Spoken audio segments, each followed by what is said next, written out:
డ్రైవ్లో మరో breaking news చూస్తున్నాం. దళిత బంధు కావాలి, ఎంబీసీ బంధు కూడా కావాలనేటువంటి డిమాండ్ వెలువెత్తుతా ఉంది. రాష్ట్ర జనాభాలో దాదాపు 30% ఉన్నటువంటి ఎంబీసీలకు సరైనటువంటి న్యాయం జరగట్లేదు అనేటువంటి అభిప్రాయం వ్యక్తమవుతోంది. అసలు ఎంబీసీలు సంబంధించినటువంటి విషయంలో నిర్లక్ష్యం ఎక్కడ జరుగుతూ ఉంది? ఎంబీసీల విషయంలో రాష్ట్ర ప్రభుత్వం ఎందుకు వీరిపైన నిర్లక్ష్యంగా ఒక చూపు చూస్తూ ఉంది? ఎందుకు మిగతా వారిపైన ఉన్నటువంటి ప్రేమ ఎంబీసీలు అంటే ఎందుకు ప్రేమ లేదు? వీరిని ఎందుకు అసలు పట్టించుకోకపోవడానికి గల ప్రధాన కారణం ఏంది? వీరికి ఉన్నటువంటి ఇబ్బందులు ఏంటి? రాష్ట్ర ప్రభుత్వం ఎలాంటి చర్యలు తీసుకుంటే ఎంబీసీలకు ఆర్థికంగా, సమాజంలో, సరే ఉద్యోగాల్లో అన్ని రకాలుగా స్వావలంబన ఎలాంటి స్వావలంబన చేకూరాలి అనేటువంటి విషయంపైన మాట్లాడదాం. ఈ విషయంపై మాట్లాడడానికి మనతో పాటు ఆశయ్ గారు, ఎంబీసీ సంక్షేమ సంఘం సంబంధించినటువంటి నాయకులు మనతో పాటు లైవ్లో జాయిన్ అవుతున్నారు. అలాగే నిమ్మల వీరన్న, సంచార జాతుల సంక్షేమ సంఘం నుంచి కూడా మరొక నాయకుడు మనతో పాటు లైవ్లో జాయిన్ అవుతున్నారు. అలాగే వెంకట్ బెక్కం, ఎంబీసీ సంక్షేమ సంఘం నుంచి మరొక నేత, అలాగే పాండురంగాచారి, బీసీ హక్కుల సాధన సమితి కార్యదర్శి కూడా మనతో పాటు జాయిన్ అవుతున్నారు. అందరికీ వెల్కమ్ అండి. ప్రధానంగా ఎంబీసీలకు సంబంధించినటువంటి విషయంలో రాష్ట్ర ప్రభుత్వ నిర్లక్ష్యం వెనుక ప్రధాన కారణం ఏంటంటే, ఎంబీసీలు రాష్ట్ర ప్రభుత్వానికి పట్టింపు లేదా? ఎంబీసీలు అంటే ఎంబీసీల అభివృద్ధి కోసం రాష్ట్ర ప్రభుత్వం మొదటి అడుగు వేయదా? అసలు ఎంబీసీలు అంటే లెక్కలేదా ఈ రాష్ట్ర ప్రభుత్వానికి, కేసీఆర్ ప్రభుత్వానికి అని సూటిగా క్వశ్చన్స్ వస్తూ ఉన్నటువంటి పరిస్థితి. ఆశయ్ గారు ఏం చెప్తారు?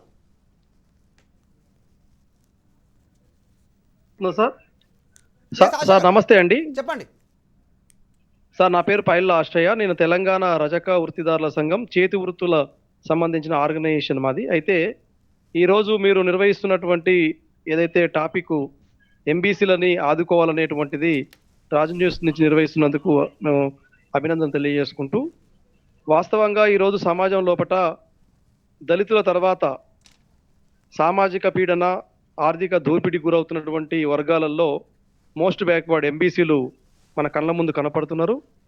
ఇలా గ్రామీణ ప్రాంతంలో వేల సంవత్సరాలుగా దళితులు ఎట్లయితే ఊరికి దూరంగా ఉండి బతుకుతున్నారో, అదేవిధంగా ఊరు మధ్యలోనే ఉంటూ భిక్షాటన చేస్తున్నటువంటి పరిస్థితుల్లో ఉన్నటువంటి కులాలు కూడా ఇలా బీసీలలో ఉన్నటువంటి పరిస్థితి ఉంది. అట్టడుగున ఉన్నటువంటి ఎవరైతే సంచార జాతులు ఉన్నారో, ఆ తర్వాత ఊరు మధ్యలోనే ఉంటూ ఊరందరికీ సేవలు అందిస్తున్నటువంటి సేవా కులాలు, రజకులు కావచ్చు, నాయ బ్రాహ్మణులు కావచ్చు, అదేవిధంగా వృత్తి కులాలుగా మరికొన్ని చేతి వృత్తుల వారు కూడా ఉన్నారు.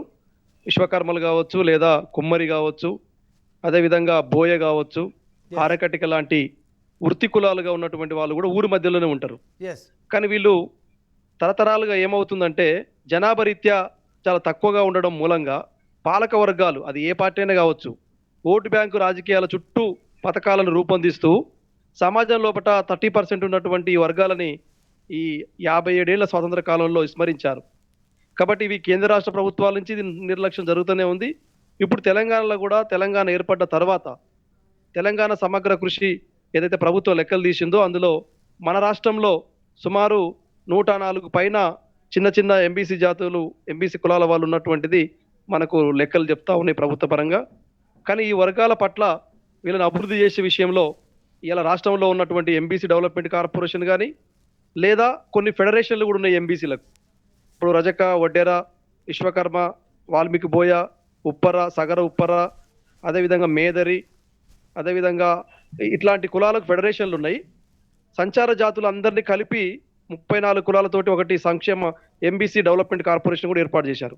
కానీ వీటికి దాదాపు ఈ 7 ఏళ్ల కాలంలో కనీసం ఈ ఫెడరేషన్లకు నిధులు కానీ, వాటికి చైర్మన్లు కానీ లేనటువంటి పరిస్థితి ఉంది. ఇక ఎంబీసీ డెవలప్మెంట్ 2017 నుంచి వచ్చింది. దాన్ని కూడా 1000 కోట్లు ఖర్చు పెడతామన్నారు. వాటిని కూడా ఇప్పటి వరకు విడుదల చేసింది లేదు, ఆ స్కీములు రూపొందించింది లేదు. కాబట్టి వాడుకోవడమే తప్ప వీళ్ళని అభివృద్ధి చేసే దాంట్లో రాష్ట్ర ప్రభుత్వం ఒక నిర్లక్ష్యాన్ని మాత్రం చూపిస్తుంది. అజయ్ గారు, మీరు అన్నట్టు నిజంగా ఆ ఎంబీసీలను వాడుకోవడం తప్ప వారికి సంబంధించినటువంటి అభివృద్ధి విషయంలో, వారి సంక్షేమం కోసం పెద్దగా రాష్ట్ర ప్రభుత్వం దృష్టి పెట్టట్లేదంటూ స్పష్టమవుతుంది. ఆశయ్ గారు, మీరు లైన్లోనే ఉండండి, మీ దగ్గరకు వస్తాను. మళ్ళీ వచ్చే ముందు వీరన్న గారి దగ్గరికి వెళ్దాం. వీరన్న గారు, మీరేం చెప్తారు?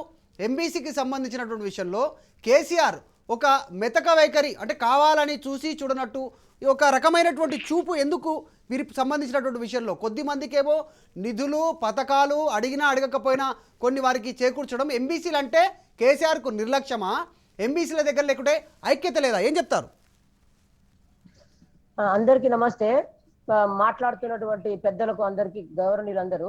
అయితే ఇవాళ భారతదేశంలో 75 సంవత్సరాల భారతదేశ స్వతంత్ర భారతదేశ చరిత్రలో 1860లో ఇండియన్ పీనల్ కోడ్ వచ్చిన తర్వాత నుండి మొదలుకొని 1897లో ట్రైబల్ ఎంక్వైరీ కమిటీ లాంటి ఇండియన్ పీనల్ కోడ్లు తెచ్చిన తర్వాత ఇప్పుడు క్రిమినల్ ట్రైబల్ యాక్ట్ వచ్చిన తర్వాత ఈ సంచార జాతులను ఇప్పటికీ స్వాతంత్ర ఫలాలు ఈ జాతులకు రాలేదు, ఇప్పటికీ అందలేదు.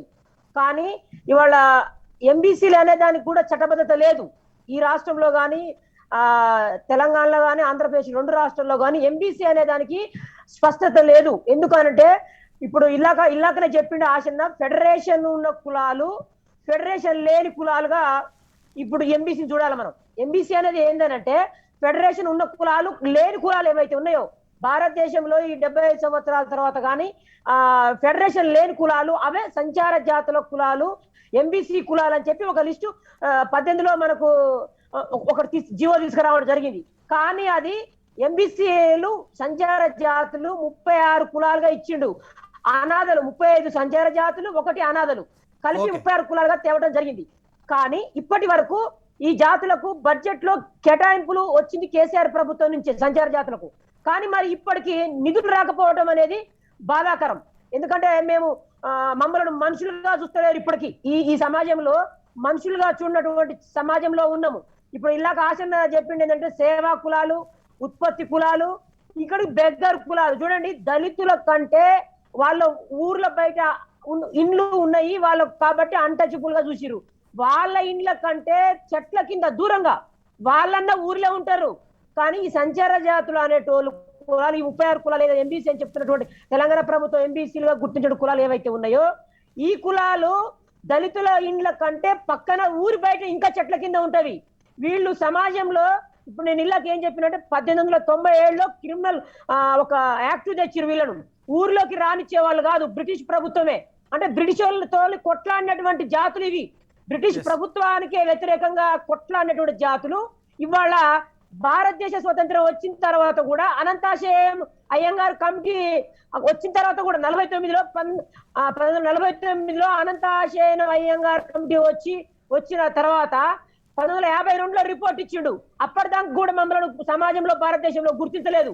ఇప్పటికి అప్పటి నుంచి మొదలుకొని ఇప్పటికి కూడా ఈ సమాజంలో విలువలు లేకుండా ఉన్నారు. కాబట్టి నేనేమంటున్నానంటే దళితుల కంటే హీనంగా ఉన్నాయి. నేను ఒక పేర్లు చెప్తాను నీకు, కులాల పేర్లు. దళితుల కంటే కులాల పేర్ల కంటే హీనంగా ఉన్నాయి. దొమ్మరి కులం, దొమ్మరులు, గంగిరెద్దులు, బాలసంతుల, కాటిపాపలు. ఇప్పుడు చూడండి, కాటిపాపలు అనే కుల వృత్తి ఏంటంటే ఎవరో చనిపోతే, మానవులు ఎవరైనా చనిపోతే ఆ తీసినటువంటి పొందలో ఈ వ్యక్తిపై పడుకుంటాడు. ముందు నాకు ఏమైనా ఆహారం పెట్టండి నా పిల్లలకు అని చెప్పి అలాంటి సంస్కృతిలో ఉన్నాం. ఈ భారతదేశ సంస్కృతి ఎట్లుందనంటే ఎవరో చనిపోయినా మేము అడుగు తిని అలాంటి వృత్తి క్రియేట్ చేసిర్రు ఈ జాతులకు. మళ్ళా ఆ తర్వాత చెప్తున్న పిచ్చకుంట్ల అంటే వంశరాజు కులం పేర్లనే అంటచిబుల్ ఉంది. ఒకటి వీరన్న గారు ఉంది సంచార జాతుల సంక్షేమం సంబంధించినటువంటి విషయం పైన మీరు మాట్లాడుతూ ఉన్నారు. నిజంగా వీరందరినీ ఆదుకోవాల్సినటువంటి అవసరం ఉంది. ఖచ్చితంగా వారందరినీ ఇప్పటికీ మీరు చెప్పినట్టు వారి పేరులోనే అంటర్ధానం ఉంది. వారికి సంబంధించినటువంటి విషయంలో ప్రభుత్వం ఎందుకు ముందు చూపు లేదు, ముందు అడుగులు ఎందుకు లేదు? సరే, వీటన్నిటిపైన మాట్లాడదాం. మీరు ఉండండి, లైవ్లోనే మీ దగ్గరకు వస్తాను. ప్రస్తుతం వెంకట్ బెక్కం, ఎంబీసీ సంక్షేమ సంఘానికి సంబంధించినటువంటి నాయకులు. వెంకట్ గారు, మీరేం చెప్తారు? అన్మ్యూట్ చేయండి వెంకట్ గారు.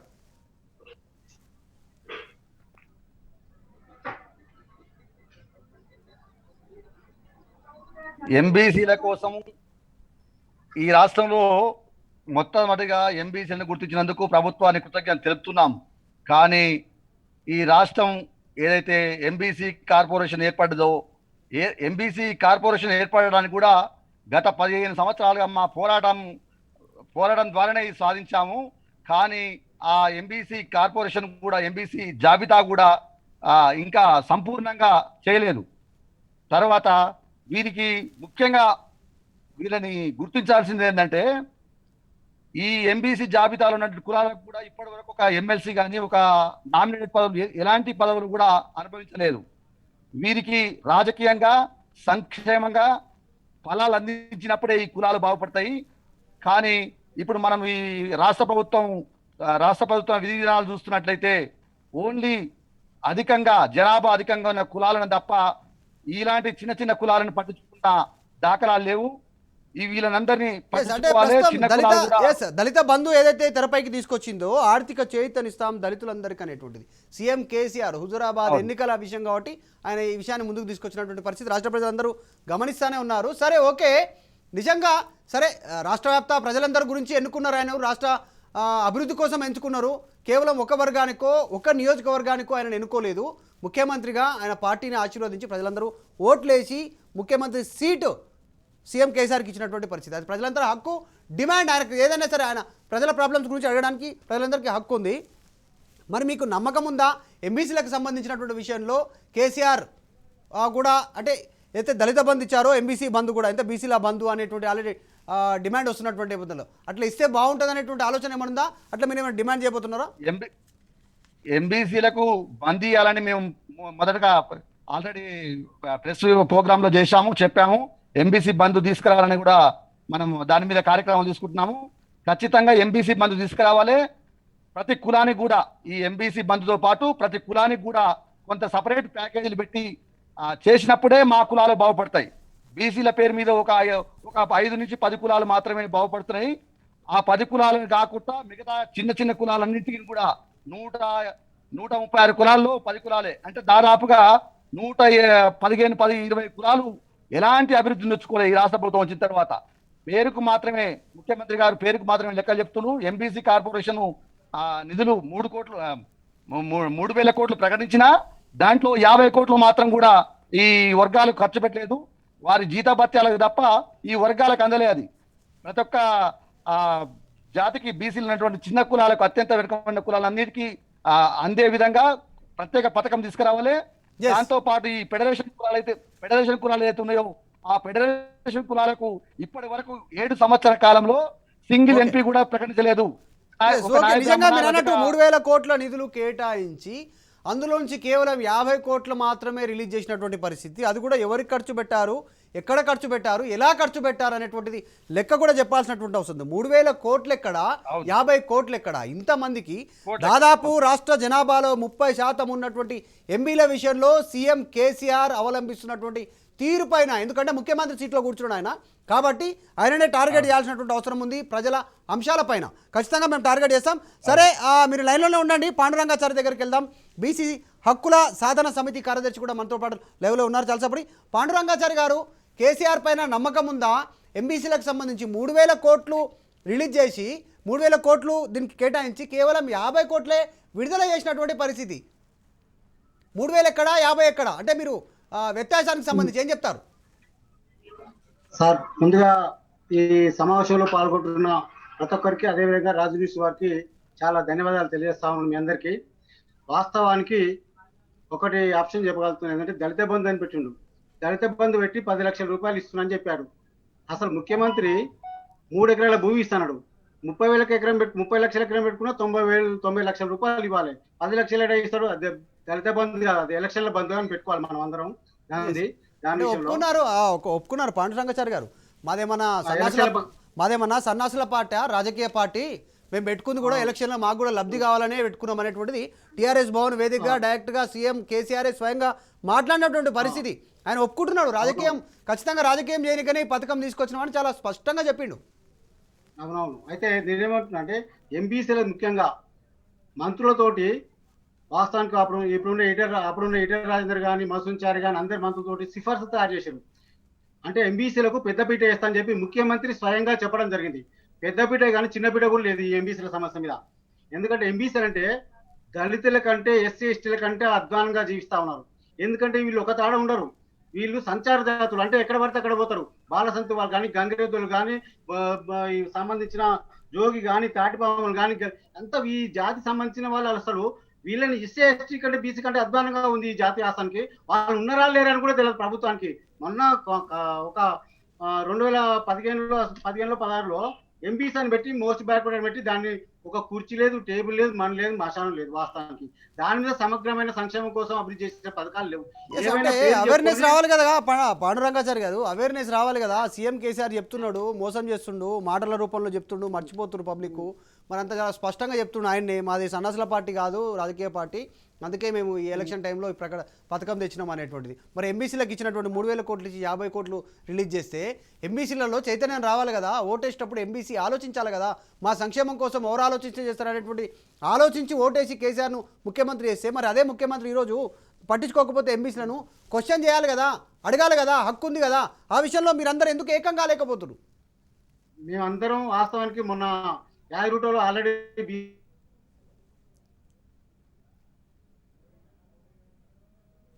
ఎస్, మీ టెక్నికల్ ప్రాబ్లం ఉంది. ఎస్, ఆశయ్ గారి దగ్గరికి వెళ్దాం. కావాల్సింది ఏంటంటే ఓకే, పాండురంగాచారి గారు మాట్లాడండి. పాండురంగాచారి గారు, ఓకే ఓకే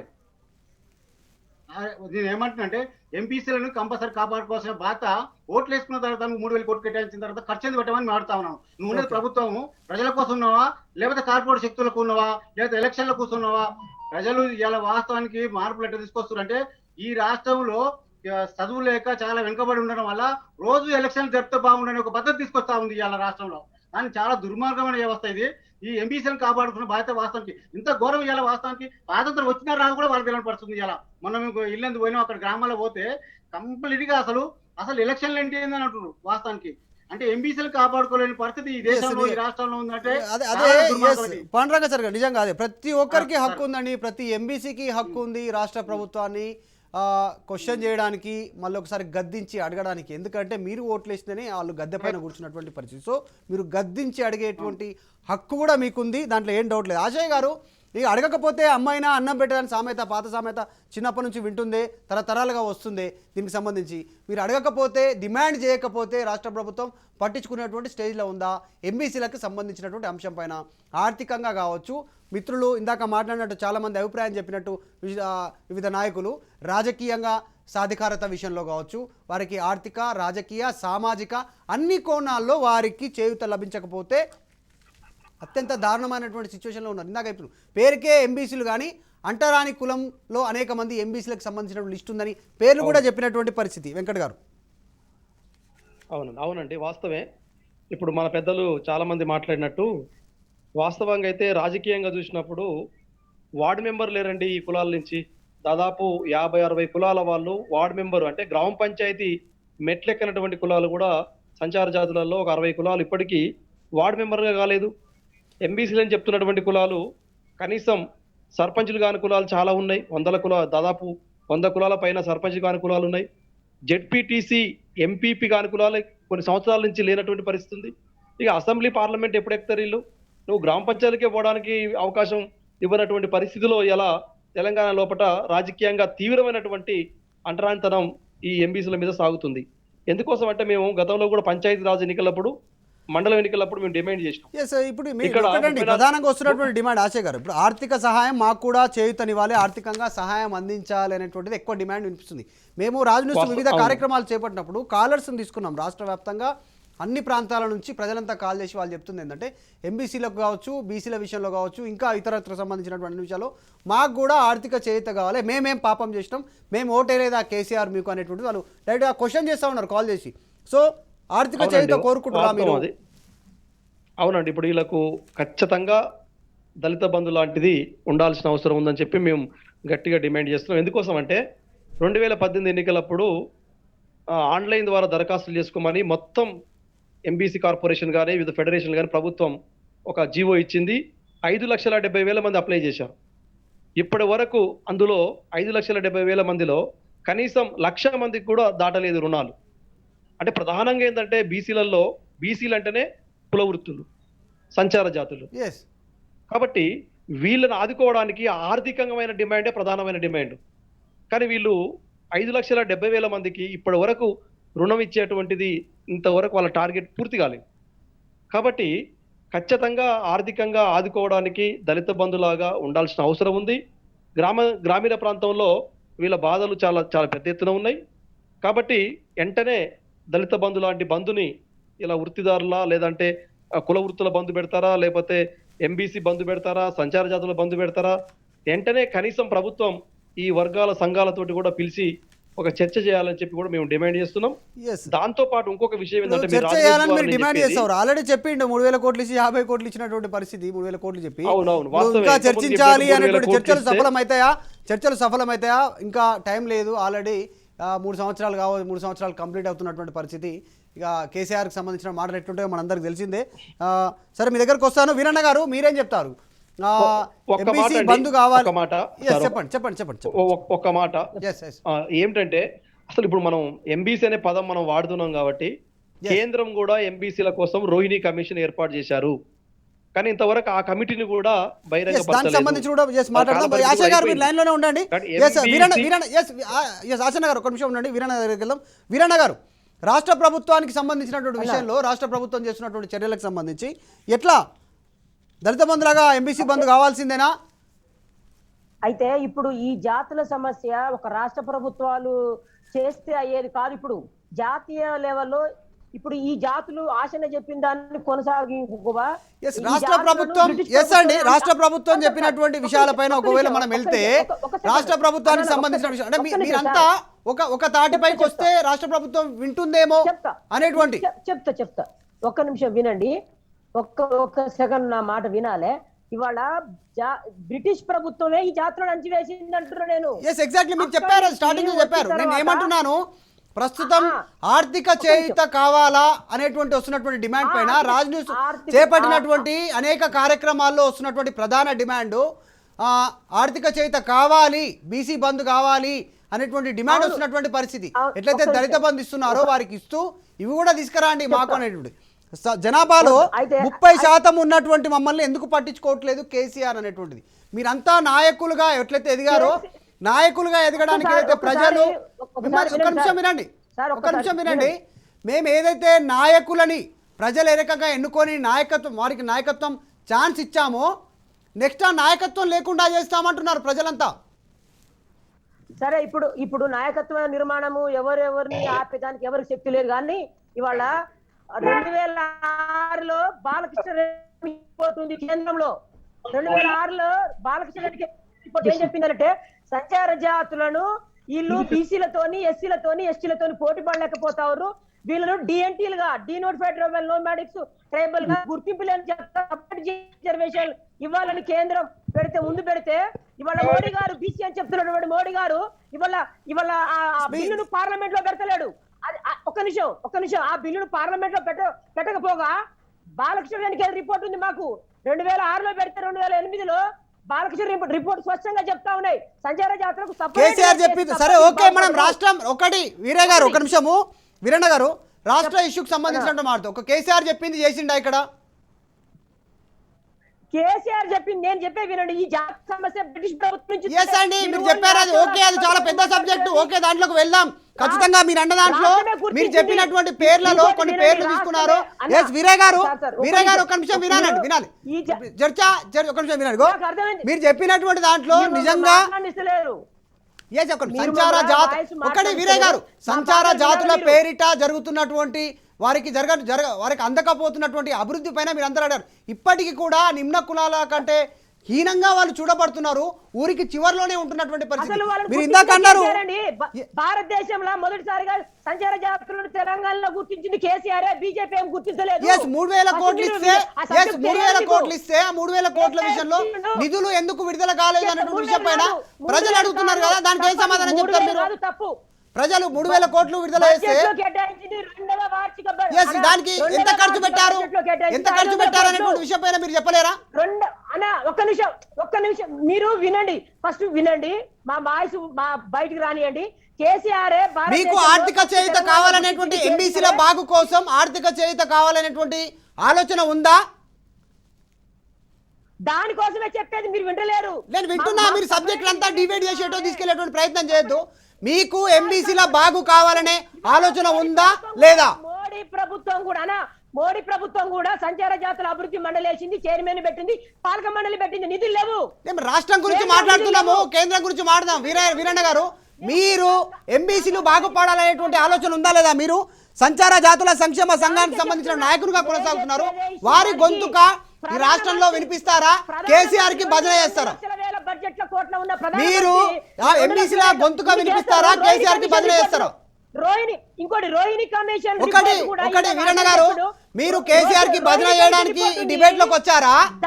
మీరు కేసీఆర్ కి భజన చేయడానికి డిబేట్ లోకి వచ్చారా? ప్రజల గొంతు వినిపించడానికి వచ్చారా? తప్పు మరి ఏం చెప్తున్నారు మీరు? మీరు మీరు ఇక్కడ లేదు, కేసీఆర్ అట్లా చెప్పలేదు, ఇట్లా చెప్పలేదు. రాష్ట్రం అంతా గగ్గోలు పెడతా ఉంటే, ఎంబీసీలంతా ఏకమవుతా ఉంటే, మీరు ఈ రోజు ఎంబీసీలను మార్చి కేసీఆర్ మంచోడు అనేటువంటి ప్రయత్నం చేస్తే, ఈ నేను చెప్తున్నా వీరన్న గారు, మిమ్మల్ని వీరన్న గారు ఒక్క నిమిషం వినాలి. మీరు చెప్తున్నటువంటి మాటలంతా రాష్ట్ర ప్రజలు చూస్తున్నారు. ఇక్కడ రాష్ట్ర సమస్యను వదిలేసి దేశం ప్రపంచం అనే మాట్లాడుతున్నటువంటి పరిస్థితి. దాని గురించి మాట్లాడదాం ఖచ్చితంగా, నో విషయం. కానీ ఇక్కడ మీరు కేసీఆర్ ను వెనకేసుకొస్తే మిమ్మల్ని ప్రజలు కూడా సహించరు. వీరన్న గారు ఇది గుర్తించాలి. లేదు, తప్పు, మీరు తప్పు మాట్లాడుతా ఉన్నారు. మీరు అసలు ఎంబీసీల గురించి మాట్లాడట్లేదు. కేసీఆర్ మంచోడు అంటున్నారు. మీరు ఎట్లా అంటారండి? మీరు ఎట్లా కేసీఆర్ అలా చేయలేదు అంటున్నారు. మీ మీనింగ్ అదే. కేసీఆర్ మంచోడు అని అలా మాట్లాడుతున్నటువంటి సందర్భం. This is not correct. రాష్ట్ర ప్రజలు చూస్తున్నారు. వీరన్న గారు, మీరు కేసీఆర్ ను సమర్థిస్తే రాష్ట్రంలో జరుగుతున్నటువంటి విషయాలపైన వ్యక్తిగతంగా కేసీఆర్ ను ఎవరు టార్గెట్ చేయట్లేదు. ఎస్ వీరన్న గారు ఒక నిమిషం వినాలండి. లేదు మీరేదో మాట్లాడుతున్నాం అని చెప్పితే మాట్లాడితే కుదరదు. రాష్ట్ర ప్రజలు జడ్జి అని సిద్ధంగా ఉన్నారు. గుర్తుపెట్టుకోవాలి అది. వీరన్న గారు, మీరు కేసీఆర్ ఏజెంట్ గా మాట్లాడుతుంటే కుదరదు. ఇక్కడ మాట్లాడతారేమో, బయటికి వెళ్తే కుదిరేటువంటి సమస్యనే లేదు. ఎందుకంటే వందల వేల కాల్స్ అండి రాజ్ న్యూస్ నిర్వహిస్తున్నటువంటి అనేక చర్చలలో. అసాధ్యం. ప్రజలకు సమాధానం చెప్పాల్సినటువంటి అవసరం ఉంది. మీరు ఇదే ఇందుకనే సాఫ్ట్ కార్నర్ లో కొద్ది మంది నేతలు, ఎంబీసీలు, బీసీల పేరిట కొద్ది మంది నాయకులు చెలామణి అవుతూ కేసీఆర్ కు వంత పాడుతూ ఎంబీసీలను అన్యాయం చేస్తున్నారు అనేటువంటి ఒక తీవ్రమైనటువంటి ఆగ్రహం ప్రజల్లో ఉంది. మీలాంటి వాళ్ళు మారాల్సినటువంటి అవసరం ఉంది. ఎంబీసీ గొంతుగా వినిపించాల్సినటువంటి అవసరం ఉంది. ఈ ప్రభుత్వాన్ని ప్రశ్నించాల్సినటువంటి అవసరం ఉంది. మీరు ఎంత చెప్పినా కూడా ప్రజలను కన్విన్స్ చేయలేరు. మీరు కొద్దిసేపు ఈ షోలో మాట్లాడొచ్చు. మీకు వినండి. అరే లేదండి, మీరు వింటలేరు. మీరు దీన్ని మొత్తం రాంగ్ రూట్ లో తీసుకెళ్తా ఉన్నారు. ఎస్, మీరు లైన్ లో ఉండండి, మీ దగ్గరకు వస్తాను మళ్ళీ. వెంకట్ గారు,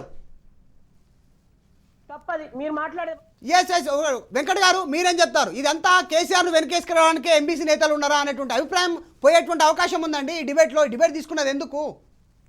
ఈ డ్రైవ్ ఎందుకు చేపడుతున్నాం? మేము ప్రజా గొంతుగా వినిపించాలి, ఎంబీసీలకు న్యాయం జరగాలి. ఇక్కడ ఇంట్లో విడిచిపెట్టి పక్కింటిది మాట్లాడతామంటే ఎట్లా? ఏం చెప్తారు వెంకట్ గారు? అది మాట్లాడదాం. పక్కింటి సంగతి తర్వాత, మన ఇంటి సంగతి మాట్లాడదాం. వెంకట్ గారు, మన వీరన్న గారు చెప్పేది ఏంటంటే ప్రభుత్వానికి ప్రో కాదు. ఆయన చెప్పేది ఏంటంటే తెచ్చిండు అని చెప్తుండు. అది అర్థం చేసుకోవాలి అంతే. ఆయన ఏమట్లేదు కానీ వీరన్న గారు, మీ జాతికి ఎంత వచ్చిందండి ఎంబీసీలో? మీకు కేసీఆర్ ప్రకటించిన దాంట్లోనే ఎంత వచ్చింది? మీకు నిధులు ఎన్ని వచ్చినాయి చెప్పండి. నన్ను మాట్లాడి మీ జాతికి అన్యాయం చేస్తున్నారండి మీరు. 3,000 కోట్లు కేటాయిస్తే రూపాయి రాలేదు. మీ జాతికి అన్యాయం చేస్తున్నారు. ఈ రోజు ఈ వీడియో రాష్ట్ర వ్యాప్తంగా మొత్తం సంచలనం అవుతుంది. ఒక్కటి వీరన్న గారు ఒక నిమిషం వినండి. మీరు గట్టిగా కేసీఆర్ ఏజెంట్ గా వస్తా అంటే ఓకే, ఎంబీసీ తీసేసేసి టీఆర్ఎస్ కండువా వేసుకొని మాట్లాడండి. No problem. టీఆర్ఎస్ కండువా వేసుకొని మాట్లాడండి, నో ప్రాబ్లం. ఎంబీసీల గురించి మాట్లాడతా ఆ ధైర్యం ఉంది, ఎంబీసీల కోసం నిలబడతా ఆ దమ్ము ఉంది, ఎంబీసీల కోసం పోరాడతా ఆ గొంతు ఉంది అంటే మాట్లాడండి, లేకపోతే కండువా వేసుకోండి.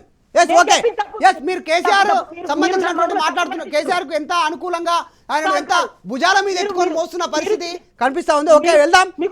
పాండురంగాచారి కాదు, మీరు చెప్పండి, ఫైనల్ గా ఏం చెప్తారు? ఇప్పుడు వీరన్న గారు దయచేసి ఒక నిమిషం ఆగండి. వీరన్న గారు, రాష్ట్ర బడ్జెట్ లో 2,30,820 కోట్లు కేటాయిస్తే అందులో ఎంబీసీలకు 3,000 కోట్లు కేటాయిస్తే ఎంతవరకు ఖర్చు చేసినట్టు? అసలు 50 కోట్లు ఖర్చు చేస్తే ఎక్కడ ఉన్నట్టు ఎంబీసీ? నిజంగా ఈ రాష్ట్రంలో ఎంబీసీ కులాలను కాపాడుతున్న బాధ్యత ఈ రాష్ట్ర ప్రభుత్వంపై ఉన్నది. వాస్తవానికి రాష్ట్ర ప్రభుత్వం ఏం చేస్తుంది? కళ్ళు మూసుకొని చూస్తుందా? ఎస్ నేను రాష్ట్ర ప్రభుత్వానికి ఎలక్షన్ల ముందు గుర్తొస్తుంది ఎన్ని కులాలు విభజించి చేపలు గొర్రెలు ఇచ్చేస్తా అని చెప్పి ఎంబీసీలో కనీసం నడవడానికి ఒక దొడ్డుకొర కూడా ఇచ్చలేని పరిస్థితి వస్తా ఉంది. ఎక్కడ పోబోతుంది ఈ రాష్ట్ర ప్రభుత్వాన్ని అడుగుతా ఉన్నాను. రాష్ట్ర ప్రభుత్వం ఒకటే మనం కోరుకునేది ఎంబీసీలో మోస్ట్ బ్యాక్వర్డ్ క్లాసెస్ ఈ రాష్ట్రంలో అందరినీ మనం చైతన్యవంతమైన మార్పు తీసుకురావాలి. ఆ మార్పు ద్వారానే ఓటు హక్కు సాయుధాన్ని తీసుకొచ్చి కీయాన్ని తీసుకొచ్చి దాన్ని సామాజిక పరంగా సామాజిక తెలంగాణ కోసం మనం ఉద్యమం చేయాలి. ఈ రాష్ట్రంలో కింది స్థాయి వర్గాలు ఎంత దుర్మార్గం ఉన్నారంటే వాస్తవానికి ఎంబీసీలు అంటేనే వాళ్ళకు ఒక అంటే బెస్ట్ క్లాస్ పీపుల్ అండి, most backward best class people. వాళ్ళని ఎక్కడ వస్తుంది ఈ రాష్ట్ర ప్రభుత్వం? ఎట్లా వస్తుంది పాండురంగాచారి గారు, ఎట్లా వస్తుందండి? ఇట్లా భుజాల మీద మోసి పల్లకి సేవ చేస్తే ప్రభుత్వంలో ఉన్నటువంటి వారికి ప్రజల ఓట్లతో గెలిచి ఎక్కి అక్కడ ఉంటే ప్రజా గొంతుక వినిపించాల్సినటువంటి వీరంతా కూడా కేసీఆర్ పల్లకి సేవలో మోస్తుంటే ఎట్లా ఎంబీసీలకి ఎప్పుడు న్యాయం జరుగుతుంది? ప్రజల గురించి ప్రశ్నించేది ఎవరు, అడిగేది ఎవరు? వాస్తవం మీరు చెప్పేది కరెక్టే. మేము కూడా కింది స్థాయి పోతున్నాం ఎంబీసీలకు కాపాడుకోవడానికి. మేము అన్ని రిజర్వేషన్ల మీద కానీ వాళ్ళ బడ్జెట్ల మీద కానీ అవసరమైతే మేము రాజకీయ పరంగా సామాజిక ఆర్థికంగా విషయంలో కూడా మేము ఉద్యమాలు చేస్తున్నాం. ఇక్కడ ఉన్న వాళ్ళందరూ చేస్తున్నాం నాయకులం. కానీ ఎక్కడ కూడా మేము ఎవరికి బెండే అవకాశాలు లేవు. కాకుండా కొంత విషయం ఏమైందంటే కింది స్థాయి వాళ్ళు చదువు లేక చాలా ఇబ్బంది పడతా ఉన్నారు. అసలు ఆ విద్య అనేది లేకుండా చాలా ఇబ్బంది పడుతుంది. విద్య లేదు, వైద్యం లేదు. వాళ్ళు చాలా కరోనా వచ్చి చాలా ఎంత ఇబ్బందులు పడ్డారంటే కనీసం రాష్ట్ర ప్రభుత్వం ఎంబీసీలకైనా బీసీలకైనా ఒక 7,500 రూపాయలు ఇవ్వమంటే అదే పక్క రాష్ట్రంలో అన్ని కులాలకు ఫెడరేషన్ పెట్టిండు ఆంధ్రప్రదేశ్ ముఖ్యమంత్రి. ఈ రాష్ట్రంలో కనీసం 12 కులాలకు 3 సంవత్సరాలకు ఒక బడ్జెట్ లో నిధి పైసలు లేవు, ఎంబీసీలకు లేవు, ఏం లేవు. పేరుకు మాత్రమే కాగితాలకు మాత్రమే 3,000 కోట్లు మొత్తం ఎలక్షన్లే ఖర్చు పెట్టుకుంటున్నారు. ఆ డబ్బులను 3,000 కోట్లు కూడా ఖర్చు పెట్టుకుంటున్నారు. ఇది కదా వాస్తవము. ఇది కదా రాష్ట్ర ప్రజలందరూ గమనిస్తున్నారు కదా, రాష్ట్రంలో ఏం జరుగుతుంది అనేది గమనిస్తున్నారు. ఏం కళ్ళు మూసుకోలేదు కదా ప్రజలందరూ. సోషల్ మీడియా వచ్చింది, సోషల్ మీడియా వచ్చినాక అవేర్నెస్ పెరిగింది. అవేర్నెస్ పెరిగినాక ప్రతి చేతిలో మొబైల్ ఉంది, ప్రతి ఒక్కరికి సమాచారం చేరుతుంది. ఇక ఇట్లాంటి వీరన్న లాంటి వాళ్ళు కొద్దిమంది ఇలా మాట్లాడినప్పటికీ కూడా అది ప్రజలకు కూడా గమనించేటువంటి పరిస్థితి ఉంది. ఎందుకంటే వీరన్న చెప్పేది ఎట్లా ఉందంటే పరిస్థితి, మన ఇంట్లో ఏం లేదు తిననికే కానీ సిచ్యువేషను, పక్కింట్లో వేసినటువంటి దోశలలో ఒక ఇడ్లీ తక్కువైంది, ఒక దోశ తక్కువైంది, ఒకటి పూరి తక్కువైంది అంటే అవతల అడిగేటువంటి పరిస్థితి చేస్తా ఉన్నాం. వీరన్న చెప్తున్నటువంటి పరిస్థితి ఇట్లా ఉంది. ఇంకా కేసీఆర్ ను భజన చేయాలి, పల్లకి సేవలో మోయాలి అంటే ఇక మోయొచ్చు ఆ పరిస్థితి. వీరన్న గారు మీరు చెప్తుంది, మీరు చేస్తుంది, మీరు మోస్తుంది, మీరు భజన చేస్తుంది, మొత్తం రాష్ట్రం గమనిస్తుంది.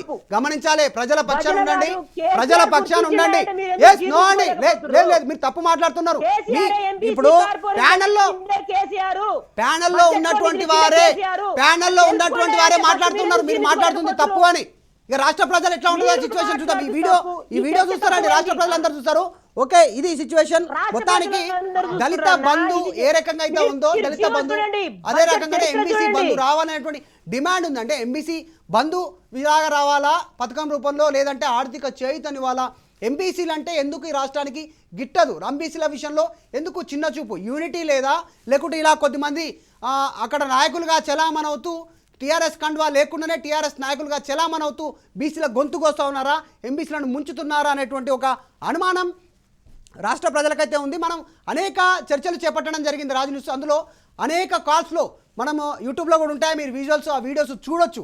అనేక మంది మాకు కూడా ఆర్థిక చేయుత కావాలి, ప్రభుత్వం మేమేం పాపం చేశాం, కేసీఆర్కు మేము ఓటేయలేదా అనేటువంటి రీతిలో తీరులో ఆగ్రహం వ్యక్తం చేస్తూ ఉన్నారు. కాకపోతే వాళ్ళు సామాన్య ప్రజలు రోడ్డెక్కరు, కానీ రేపు ఓటు రూపంలో ఖచ్చితంగా వారి ఆగ్రహం, ఆవేశం, బాధ, వారికి సంబంధించినటువంటి హక్కుల కోసం ఓటు రూపంలో వారు వినియోగించుకుంటామనేటువంటిది కూడా ఎన్నోసార్లు చెప్పినటువంటి పరిస్థితి.